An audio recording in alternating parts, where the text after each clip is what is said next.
La plupart des églises ont quelque part une feuille d'inscription scotchée sur un tableau d'affichage ou posée à côté de la cafetière, qui demande des bénévoles, des repas solidaires, quelqu'un pour gérer le son le dimanche. Et la plupart d'entre nous passent au devant sans s'arrêter. On la voit, on ressent l'appel et on continue notre chemin vers les viennoiseries. Paul explique en fait pourquoi on fait ça dans sa lettre à Tite. Dans le livre de Tite, chapitre 3, versets 5 à 8, il écrit « Il nous a sauvés, non à cause des œuvres de justice que nous aurions faites, mais selon sa miséricorde par le bain de la régénération et le renouvellement du Saint-Esprit qu'il a répandu sur nous avec abondance par Jésus-Christ notre Sauveur, afin que, justifiés par sa grâce, nous devenions héritiers selon l'espérance de la vie éternelle. Cette parole est certaine, et je veux que tu insistes sur ces choses, afin que ceux qui ont cru en Dieu s'appliquent à pratiquer de bonnes œuvres. » Regardez bien l'ordre, Paul met la miséricorde en premier, le salut en premier. Le bain, le renouvellement, la justification, tout est accompli avant qu'on ne fasse quoi que ce soit. Et c'est seulement après que tout cela est déjà fait qu'il dit « Appliquez-vous à pratiquer de bonnes œuvres ». Il n'inverse pas l'ordre. Il ne dit pas « Servez pour arriver jusqu'à Dieu et peut-être qu'il vous sauvera ». La miséricorde vient d'abord et le service grandit à partir d'elle. Cet ordre bouleverse la façon dont la plupart d'entre nous envisagent le service. On le traite comme un plan de paiement, comme s'il y avait un solde à rembourser et que chaque heure de bénévolat grignotait un peu de la dette. Mais Paul dit que la dette est déjà réglée, terminée, payée. Alors quand vous servez maintenant, ce n'est pas parce que vous devez quelque chose à Dieu, c'est parce que la miséricorde a changé quelque chose en vous. Et un cœur disposé, c'est ce qui a poussé là où la culpabilité avait l'habitude de siéger. Et voici ce sur quoi je veux qu'on s'arrête ce matin. Si la miséricorde est le terreau, alors la disponibilité du cœur en est le fruit. On ne peut pas fabriquer du fruit. On ne peut pas le forcer à pousser plus vite en essayant plus fort ou en se sentant plus mal dans sa peau. On soigne le terreau et le fruit vient en son temps. C'est pour ça que Paul relie la miséricorde et les bonnes œuvres dans un même souffle. La miséricorde, c'est l'entretien du sol. Les bonnes œuvres, c'est ce qui pousse quand la miséricorde a fait son œuvre dans votre cœur. 1 Pierre 4, verset 10 reprend cette idée sous un autre angle. Comme chacun a reçu un don, mettez-le au service des autres, en bons intendants de la grâce si diverse de Dieu. Pierre appelle ça de l'intendance. Vous gérez quelque chose que vous n'avez pas créé, que vous n'avez pas mérité, que vous n'avez probablement même pas choisi. Dieu vous a confié un don et votre rôle, c'est de le mettre au service des gens autour de vous. Et le mot « chacun » compte ici. Chacun. Pas seulement les extravertis de nature ou ceux qui ont fait des études de théologie. Chaque personne qui a reçu un don, et ça, c'est chacun d'entre nous. J'ai accompagné des personnes qui croyaient sincèrement n'avoir rien à offrir. À la retraite, le corps qui lâche, incapable de faire ce qu'elles faisaient avant. Mais les infirmières de l'étage connaissent leur nom parce qu'elles demandent des nouvelles de leurs enfants chaque matin et prient pour elles, nommément en quittant la chambre. Ça, c'est le don de la présence. Pierre appellerait ça de l'intendance. Et moi, j'appellerais ça l'une des choses les plus puissantes que j'ai jamais vues se produire dans une chambre d'hôpital. La Bible dit dans le livre d'Éphésiens, chapitre 2, verset 10, « Car nous sommes son ouvrage, ayant été créés en Jésus-Christ pour de bonnes œuvres que Dieu a préparées d'avance afin que nous les pratiquions. » Je reviens sans cesse sur cette expression « préparer d'avance ». Dieu est allé devant vous. La conversation au travail aujourd'hui, le voisin devant la boîte aux lettres, l'appel téléphonique que vous repoussez depuis des jours, ce ne sont pas des rencontres dues au hasard. Il a posé les fondations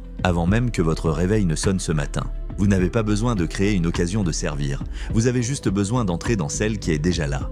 Quoi que vous fassiez, travaillez-y de tout votre cœur, comme pour le Seigneur et non pour des hommes, sachant que vous recevrez du Seigneur l'héritage pour récompense. C'est le Seigneur Christ que vous servez. C'est Colossiens 3, versets 23 à 24. Quoi que vous fassiez, la lessive, le tableur que personne ne lira, la patience que vous raclez au fond de vous pour un collègue qui ne vous facilite pas la tâche. Tout cela fait de tout cœur, fait comme si c'était Jésus lui-même à qui vous le remettez. Un cœur disposé, ça ne veut pas dire un cœur pour qui c'est facile. Ça veut dire un cœur qui dit oui quand la chair dit « pas aujourd'hui ». Ça veut dire se présenter pour la chose pour laquelle personne ne vous remerciera. La disponibilité du cœur n'attend pas de se sentir prête. Si vous attendiez que servir soit pratique, vous ne commenceriez jamais. Vous y allez, c'est tout. Vous vous présentez fatigué, vous vous présentez hésitant, vous vous présentez avec vos propres problèmes encore non résolus et vous laissez Dieu vous utiliser quand même. Et à ce sujet, Hébreux 6, verset 10 dit « Car Dieu n'est pas injuste pour oublier votre travail et l'amour que vous avez montré pour son nom en ayant servi les saints. » Il voit tout, absolument tout. Le service passé inaperçu mardi dernier. La chose discrète que vous avez faite et pour laquelle personne n'a applaudi. Dieu n'oublie pas l'amour, point final. Ésaïe 6, verset 8, Dieu demande « Qui enverrai-je et qui marchera pour nous ?» Et Ésaïe répond « Me voici, envoie-moi. » Il n'a pas demandé où, il n'a pas négocié les conditions. 3 mots, c'est ça que la disponibilité sonne. Et peut-être que c'est tout ce que Dieu attend de vous ce matin. Juste ces 3 mots, me voici, envoie-moi. Je prie pour que les écritures que nous avons partagées dans cette vidéo aient parlé à votre cœur ce matin. Présentons tout cela devant le Seigneur ensemble dans la prière. Père, je suis passé devant plus de besoins que je ne peux en compter. J'ai vu la feuille d'inscription, j'ai ressenti l'appel et j'ai continué mon chemin. Je me suis dit que j'étais trop occupé, trop sollicité, trop épuisé pour faire une chose de plus pour une personne de plus. Et certaines de ces fois-là, Seigneur, je savais que je me mentais à moi-même. Pardonne-moi d'avoir choisi le confort quand tu me demandais de faire un pas en avant. Merci de ne pas avoir attendu que j'ai tout réglé dans ma vie pour me sauver. Ta miséricorde s'est manifestée quand je n'avais rien à apporter et elle a tout changé. Je ne serais pas en train de prier cette prière ce matin si ta grâce ne m'avait pas trouvé en premier, et je ne prends pas cela à la légère. Seigneur, je te demande un cœur différent, celui avec lequel je fonctionne cale en milieu de semaine. Je dis oui le dimanche, et dès mercredi je suis de retour à ne m'occuper que de moi-même. Tu le sais, tu m'as vu faire encore et encore, alors je ne te demande pas d'améliorer le cœur que j'ai. Je te demande de le remplacer. Donne-moi un cœur qui veut servir, qu'il veut vraiment, pas par culpabilité ni parce que quelqu'un regarde, mais parce que ta miséricorde a fait quelque chose en moi que je ne peux pas défaire. Montre-moi le don, Père. Je sais que ta parole dit que chacun de nous en a reçu un, mais je vais être honnête. Certains jours, je ne vois pas le mien. Je regarde ce que les autres savent de faire et je recule. Aide-moi à arrêter de mesurer mon don en le comparant au leur. Ouvre mes yeux sur ce que tu as réellement mis entre mes mains, même si ça paraît ordinaire, même si personne n'en parle dans le bulletin paroissial.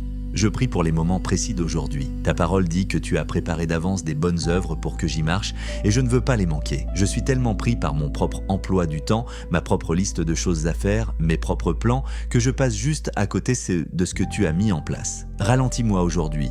Mets-toi en travers de mon chemin s'il le faut. Je préfère être interrompu par toi qu'être efficace pour moi-même. Il y a des gens que je vais côtoyer aujourd'hui qui portent des fardeaux dont je ne sais rien. La collègue qui dit toujours que ça va. Le gars à la station-service qui a l'air de ne pas avoir dormi depuis une semaine. Père, donne-moi des yeux qui les voient vraiment. Et ensuite, donne-moi le courage de faire quelque chose au lieu de juste ressentir un peu de tristesse pendant 3 secondes avant de retourner scroller sur mon téléphone. Et Seigneur, quand ça me coûte, quand servir signifie renoncer à quelque chose que je voulais garder, quand c'est mon temps, mon confort, ma soirée, rappelle-moi ce que ça t'a coûté à toi. Tu ne m'as pas servi à distance, tu as tout quitté, tu es venu ici, tu es allé sur une croix pour des gens qui étaient trop occupés pour toi. Je peux donner un après-midi, je peux passer un coup de fil, je peux rester dans la pièce quand il serait plus facile de partir. Mon offrande est petite, mais je veux te la donner. J'ai besoin de ramener ça aussi plus près de chez moi. Aide-moi à servir les personnes sous mon propre toit. Celles qui reçoivent la version « reste » de moi-même plus souvent qu'elles ne le devraient. C'est facile de servir des inconnus, Seigneur, vraiment, parce que les inconnus ne me voient pas à mon pire. Mais ma famille ici. Aide-moi à être disposé là, d'abord, à ma propre table de cuisine, avec les gens qui savent déjà que je suis loin d'être parfait. Et Père, aide-moi à donner sans tenir de compte. Je me surprends à le faire, garder un décompte mental de ce que j'ai fait, de qui j'ai aidé, de ce qu'on me doit en retour. Ce n'est pas le cœur que tu as décrit dans ta parole ce matin. C'est une transaction. Et te servir n'a jamais été censé être une transaction. Arrache ça de moi. Aide-moi à donner comme tu m'as donné, librement, complètement, sans registre de compte. Je prie aussi pour l'endurance dans tout cela. Seigneur, je me connais. Je m'enthousiasme pour quelque chose et puis je m'essouffle. Fortifiez-moi pour être régulier, pour continuer à me présenter même quand la flamme initiale se transforme en quelque chose de plus discret. Cette fidélité tranquille, c'est ce que je veux, c'est ce que je te demande. Père, je déclare ce matin que je suis ton ouvrage, créé en Jésus-Christ pour de bonnes œuvres. Et je choisis aujourd'hui, ce jour, d'y marcher. Me voici. Envoie-moi vers ce qui vient ensuite, vers celui ou celle qui se trouve devant moi. Merci de voir chaque acte de service, même ceux qui se produisent quand personne ne regarde. Tu n'oublies pas l'amour. Je me repose là ce matin, au nom de Jésus. Amen. Si vous avez prié avec moi ce matin, Dieu a entendu chaque mot. Il honore un cœur disposé, même un cœur qui s'est présenté nerveux et hésitant. Voici ce que je veux que vous emportiez avec vous aujourd'hui. Cherchez une occasion de servir quelqu'un d'une manière qui vous coûte quelque chose. Même quelque chose de petit, votre temps, votre confort ou un mot gentil quand vous préféreriez rester silencieux. Dites simplement oui à la prochaine occasion qui se présente. J'espère que cette vidéo vous a béni. Si vous avez des sujets de prière, n'hésitez pas à nous en faire part. Ce serait un honneur de prier pour vous. Que Dieu vous bénisse et que sa paix demeure avec vous.